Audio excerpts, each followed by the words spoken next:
Hello students, how are you? Last video में हमने writer software में कुछ ऑप्शंस पढ़े थे जिसमें हमने इमेज इंसर्ट करनी सीखी थी। अब इसमें हम देखेंगे कि क्रिएटिंग एंड मैनेजिंग टेबल्स को कैसे क्रिएट करते हैं और मैनेज करते हैं। देखो स्टूडेंट्स, टेबल होता क्या है? टेबल होता है combination of row and column.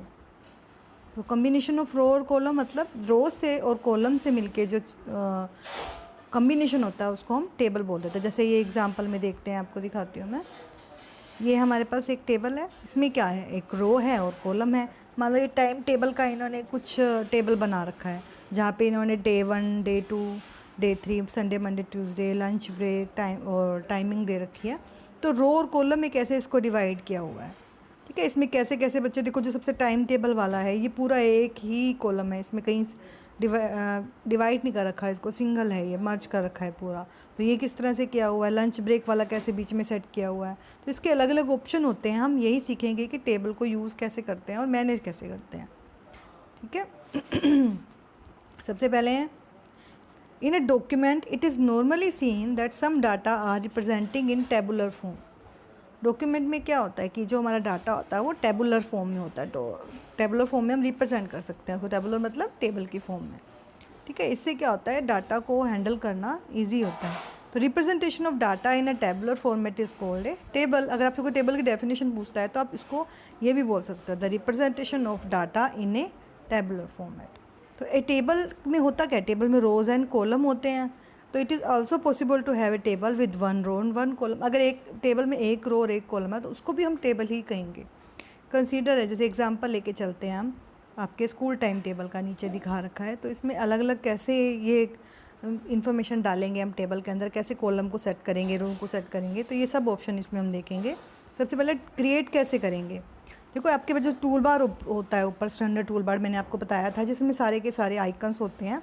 वहाँ टेबल का ऑप्शन भी होता है आपके पास। तो टेबल पे क्लिक करोगे, ये देखो सामने ऊपर टेबल का ऑप्शन मिलेगा, ऐसे आपको टेबल पे क्लिक करोगे तो अब डायरेक्ट यहाँ से बच्चे आप सिलेक्ट कर सकते हो कितनी रो कॉलम लेनी है। देखो यहाँ से कैसे, वही माउस का लेफ़्ट बटन क्लिक करके ड्रैग करके रखोगे, प्रेस करके रखोगे और उसको ड्रैग करोगे, तो इस तरह से आप ये टेबल क्रिएट कर पाओगे। या फिर आपके पास इंसर्ट में जाके इंसर्ट टेबल का ऑप्शन होगा तो ये डायलॉग बॉक्स ओपन हो जाएगा। देखो टेबल इंसर्ट, तो इसमें क्या होगा, डायलॉग बॉक्स ओपन होने में यहाँ पे आप डायरेक्ट आप उसका नेम दे पाओगे, नेम, कॉलम कितने हैं, रोज़ कितने हैं, यहाँ पे ये सेट कर पाओगे। बॉर्डर वाला चाहिए, ठीक है, यह सारा कुछ। उसके बाद इंसर्ट पे क्लिक कर दोगे तो आपकी टेबल है जो इंसर्ट हो जाएगी। दोनों ऑप्शन से कर सकते हो, डायरेक्ट आप यहाँ से आइकन से भी, या फिर इंसर्ट टेबल में जाके, या फिर एक और ऑप्शन भी दिया हुआ है इसमें, Ctrl+F12। कंट्रोल के साथ F12 प्रेस करोगे तो आपकी टेबल इंसर्ट हो जाएगी, ठीक है। नेक्स्ट है, it will create a simple table. After creating a table you can explore more features. अब तो आपने सिंपल ऊपर टेबल क्रिएट कर ली, रो और कॉलम सेट कर दिए, टेबल क्रिएट हो गई। अब इसके अंदर आगे और भी प्रॉपर्टीज़ होती हैं जिससे हम टेबल्स को और भी अच्छा रिप्रेजेंट कर सकते हैं, ठीक है। टेबल्स की प्रॉपर्टीज़ में जाके वो निकलता है, टेबल में जाते हैं, टेबल ऑप्शन में, टेबल के ऑप्शन में जाके आगे प्रॉपर्टीज़ में जाते हैं तो ये प्रॉपर्टीज़ का डायलॉग बॉक्स ओपन हो जाता है। ये डायलॉग बॉक्स आपको दिख रहा है साइड पे। तो इसमें अब सबसे पहले इंसर्टिंग रोज एंड कॉलम, आपको रो और कॉलम इंसर्ट करने हैं बीच में, कहीं पे एक आधा रो आपका बीच में, आपको चाहते हो कि सेकंड और थर्ड रो के बीच में एक और रो आए तो आप वो इंसर्ट कर सकते हो। पहले आपको अपना वहाँ कर्सर रखना है, place the cursor in the row और column before after which you want to add और न्यू कॉलम्स। जहाँ आपको रखना है वहाँ कर्सर रखोगे, उससे आगे करना है तो आगे रखोगे, पीछे करना है तो पीछे वाले पे रखोगे, तो इंसर्ट कर सकते हो। तो click on the rows above और रोज बिलो। अगर आपके अबव मतलब ऊपर वाले पे रो पे क्लिक करना है तो अबव कर दोगे, नीचे वाले पे करवाना है आपको इंसर्ट तो नीचे वाले पे क्लिक कर दोगे। ऐसे ही कॉलम है, कॉलम क्या होंगे, लेफ़्ट और राइट होंगे, कि लेफ़्ट में आपको इंसर्ट करना है पहले, तो अब जैसे थर्ड और फोर्थ कॉलम के बीच में आपको लेके आना है, तो थर्ड के बीच में, थर्ड के आगे रखोगे आप, वहाँ पे फिर लेफ़्ट में रखना है या राइट में, हमने थर्ड के बाद लेके आना है तो हम राइट पे क्लिक कर देंगे तो राइट पे कॉलम आ जाएगा हमारा, ठीक है। इस तरह से इंसर्ट में जाके rows above, rows below insert, column above below, ये सारे ऑप्शन आते हैं। ये किस लिए आते हैं, ताकि आपके पास ऑप्शन रहे कि जहाँ आपने कर्सर रखा है उससे ऊपर आपको इंसर्ट करना है या उससे नीचे, या कॉलम का जहाँ पे कर्सर रखा है उससे लेफ़्ट में आपको कॉलम रखना है या राइट में। तो ये सारे ऑप्शन आपके पास आते हैं। इसका प्रैक्टिकल भी हम करेंगे, अभी आप थ्योरी से समझते जाओ।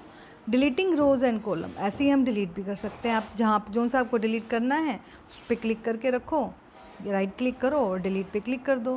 तो क्लिक ऑन द रोज़ और कॉलम आइकन्स, या फिर आप आइकन पे क्लिक कर दो, ठीक है, या राइट क्लिक करके जो मैंने बताया आपको डिलीट पे क्लिक कर दो, रो और कॉलम डिलीट हो जाएगा। या फिर प्रेस ऑल्ट प्लस डिलीट दबाओगे और एरो की से जो सिलेक्ट होता जाएगा वो डिलीट हो जाएगा। तो ये तो भी ऑप्शन हमारे पास आया कि इंसर्ट कैसे करनी है रो और कॉलम, और डिलीट कैसे करनी है, और क्रिएट कैसे करनी है। ये तीनों चीज़ें हमने देख ली। अब स्प्लिटिंग एंड मर्जिंग टेबल।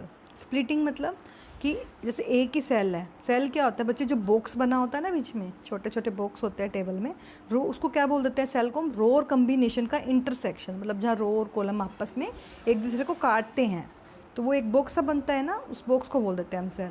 तो ये कह रहे हैं कि अगर हमने मान लो एक सेल को हमने 2 पार्ट्स में डिवाइड करना है तो उसको क्या बोल देंगे, स्प्लिट करना है, ठीक है। और मर्ज, अगर मान लो जैसे मैंने यहाँ ऊपर दिखाया था ये वाला ऑप्शन टेबल का, ये लंच ब्रेक वाला, इसमें क्या है, ये इतने सारे सेल आपस में मर्ज हुए हैं। मर्ज से क्या हो रहा है कि वो इकट्ठे हो गए हैं, सारे अलग अलग नहीं रहे हैं। स्प्लिट में मान लो मुझे ये सिर्फ ये डे 1 वाला एक स्प्लिट करना होता तो डे 1 पे क्लिक करके मैं स्प्लिट करती तो डे 1 2 पार्ट्स में डिवाइड हो जाता।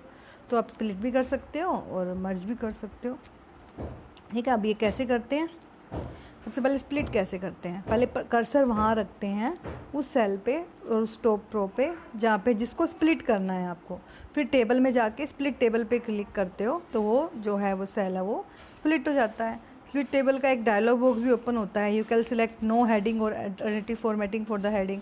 नो हेडिंग भी कर सकते हो या कोई और हेडिंग भी उसके लिए चूज़ कर सकते हो, उसके बाद ओके कर दोगे तो वो स्प्लिट हो जाएगा। टू मर्ज 2 टेबल्स, और 2 टेबल्स को मर्ज भी कर सकते हो, मान लो 2 टेबल्स पढ़ी हैं आपको, दोनों को मर्ज करके एक ही टेबल बनाना है। तो delete the blank paragraph between the tables, पहले तो एक ब्लैंक जगह रखो भी दोनों के बीच में, ठीक है, अलग अलग टेबल क्रिएट कर लो, ठीक है। Delete the blank paragraph between the tables, delete कर दो सॉरी उन पैराग्राफ को, जो 2 टेबल हैं उसके बीच की जगह को डिलीट कर दो, कोई मतलब स्पेस नहीं होना चाहिए। यू मस्ट यूज़ द, अब डिलीट की यूज़ कर सकते हो इसमें, ठीक है। फिर इसका select any cell in one of the table, फिर से ऊपर वाली टेबल में से कोई भी, आगे वाले टेबल में से कोई भी एक सेल सिलेक्ट कर लो, फिर राइट क्लिक करो, राइट क्लिक करने के बाद टेबल पे मर्ज का ऑप्शन होगा,